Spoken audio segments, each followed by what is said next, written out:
hasil rilis dari CAD ini menjadi cerminan ya, kalau kondisi ekonomi kita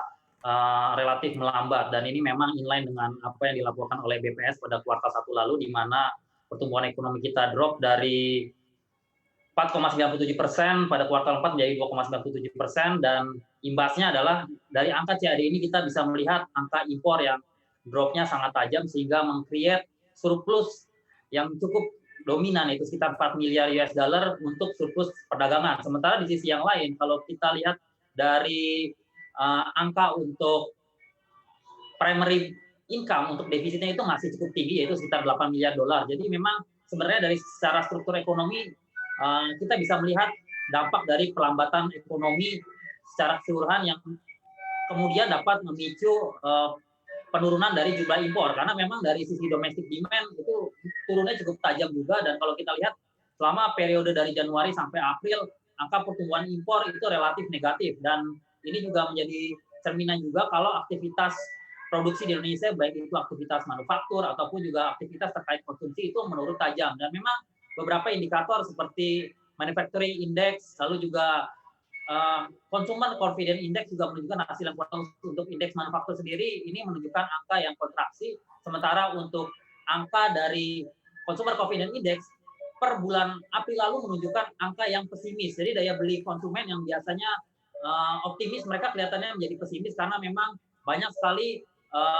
aktivitas perekonomian terhenti. Di sisi lain juga banyak sekali kalau kita lihat laporan di mana angka pemecahan tenaga kerja itu juga cukup menurun signifikan, sehingga kalau kita lihat angka impor ini kemudian meng-create surplus perdagangan yang cukup besar, dan di sisi yang lain juga kalau kita lihat angka dari defisit primary income yang merupakan refleksi dari angka transfer untuk pembayaran hasil investasi Indonesia juga tidak banyak mengalami perubahan, dan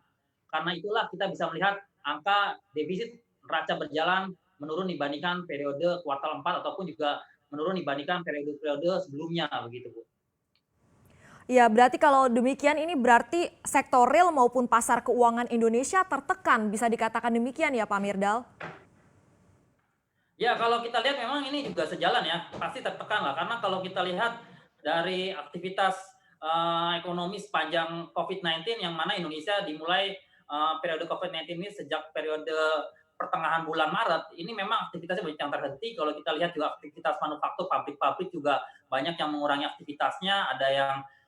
berhenti total sepenuhnya, ataupun juga ada juga yang setengahnya itu menggunakan sistem rolling. Tapi kalau kita lihat juga aktivitas yang lain seperti aktivitas jasa, aktivitas transportasi, itu juga banyak yang terhenti, dan inilah yang kemudian membuat kenapa kalau kita lihat angka dari pertumbuhan ekonomi, lalu angka konsumsi, angka impor, itu semuanya menunjukkan angka yang penurunan, karena memang kondisi ini juga sejalan dengan apa yang diinginkan oleh pemerintah untuk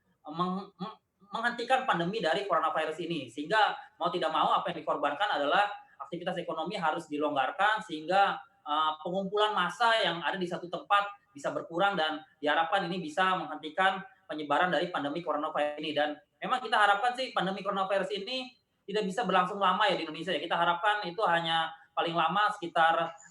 6 periode atau 6 bulan, itu periodenya merupakan periode yang paling lama atau maksimal sebelum kita kembali lagi back to nature begitu, Bu.